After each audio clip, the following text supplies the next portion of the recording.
नमस्कार, मैं काजल मिश्रा। स्वागत है आपका एनएल लाइव। नजर डालते हैं हरियाणा की मुख्य खबरों पर।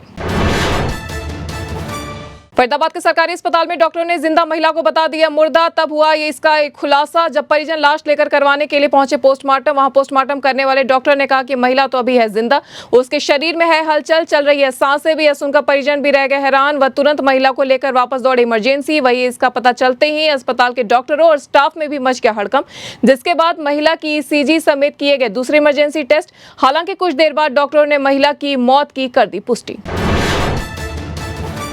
पूर्व मुख्यमंत्री भूपेंद्र सिंह हुड्डा ने बिजली की दरों में हुई चुपचाप बढ़ोतरी को वापस लेने की उठाई है मांग। पूर्व मुख्यमंत्री का है कहना कि बीजेपी ने एक ही झटके बिजली को 4 गुना तक कर दिया महंगा। यानी जिन आम परिवारों को 900 से 1000 रुपए तक देना पड़ता था बिल, उन्हें अब 4000 से 5000 रुपए थमाया जा रहा है बिल। बहरहाल बिजली पानी जैसी बुनियादी सुविधाएं न मिलने से हरियाणा में मचा हुआ है त्राहिमाम। गुरुग्राम में इंडिगो एयरलाइंस के एक ट्रेनी पायलट ने फ्लाइट के कैप्टन समेत 3 लोगों पर SC/ST एक्ट के तहत दर्ज कराई FIR। ट्रेनी पायलट ने लगाया आरोप कि उसे भरी मीटिंग में बेइज्जत कर कहे गए जाति सूचक शब्द। गुरुग्राम में मीटिंग के बाद ट्रेनी पायलट ने बेंगलुरु में अपने साथ हुई घटना की पुलिस को दी शिकायत। कर्नाटक पुलिस ने 0 FIR दर्ज कर भेजी है गुरुग्राम, जिसके बाद गुरुग्राम के DLF फेज 1 थाने मामला दर्ज कर शुरू कर दी गई है जांच। रोहतक के डोब गांव में एक युवक ने पत्नी की बेवफाई से परेशान होकर कर ली आत्महत्या। मरने से पहले उसने खेत में खड़े होकर एक बनाए वीडियो और सोशल मीडिया पर डाली पोस्ट, जिसमें उसने पत्नी दिव्या और उसके प्रेमी दीपक पर लगाए गंभीर आरोप। इसके बाद 18 जून को युवक मगन उर्फ अजय ने झाड़ियों के पास एक पेड़ पर लगा ली फांसी। वीडियो में मगन ने बताया कि पत्नी और उसका प्रेमी उसे लगातार मानसिक रूप से कर रहे थे परेशान। साथ ही उस पर पिता की हत्या का झूठा आरोप लगाकर पुश्तैनी जमीन बेचने और मुंबई में जमीन खरीदने का भी बनाया जा रहा था दबाव।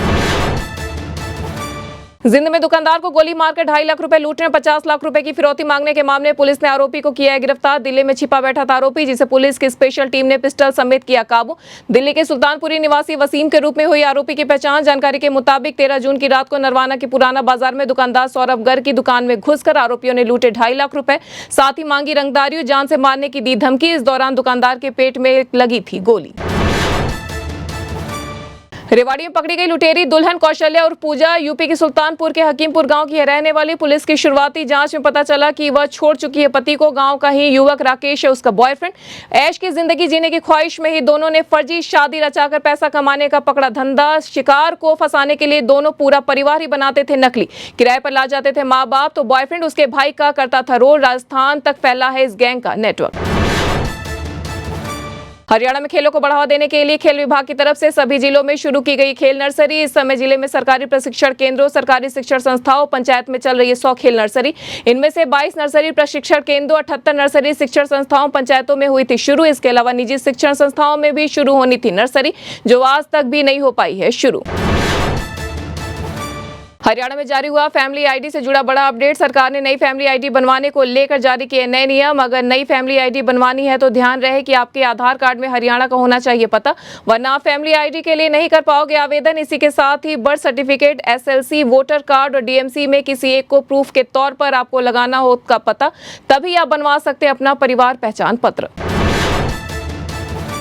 कैथल शहर के बीचों बीच 20 साल से संचालित निर्मल फिलिंग स्टेशन को जिला प्रशासन ने सुरक्षा के कारणों के चलते कर दिया है सील। उपायुक्त प्रीति द्वारा पेट्रोलियम अधिनियम 2002 की धारा 150 के तहत की गई है कार्रवाई, जिसमें पेट्रोल पंप के खिलाफ मिली शिकायत के आधार पर NOC शर्तों का उल्लंघन, सुरक्षा मानकों की अनदेखी और संवेदनशील स्थान पर संचालन को लेकर दर्ज की गई गंभीर आपत्तियां। हरियाणा में मौसम विभाग ने तेज हवा, गरज और बारिश का जारी किया अलर्ट। पूर्वानुमान के हिसाब से 13 जिलों में तेज बारिश की संभावना। इनमें पंचकुला, अंबाला, यमुनानगर, कुरुक्षेत्र, कैथल, करनाल, पानीपत, सोनीपत, झज्जर, गुरुग्राम, फरीदाबाद, पलवल और नूंह है शामिल। यहां तेज गरज चमक के साथ होगी बारिश। वही मौसम विभाग ने 6 जिलों में मध्यम बारिश का जारी किया है अलर्ट। इनमें जिंद, रोहतक, धादरी, भिवानी, चरखी दादरी, महेंद्रगढ़ और रेवाड़ी है शामिल। सिरसा, फतेहाबाद और हिसार में हो सकती है बूंदाबांदी। तो ये थी हरियाणा की अब तक की मुख्य खबरें। ऐसी तमाम खबरों से जुड़े रहने के लिए देखते रहिए एनएल लाइव।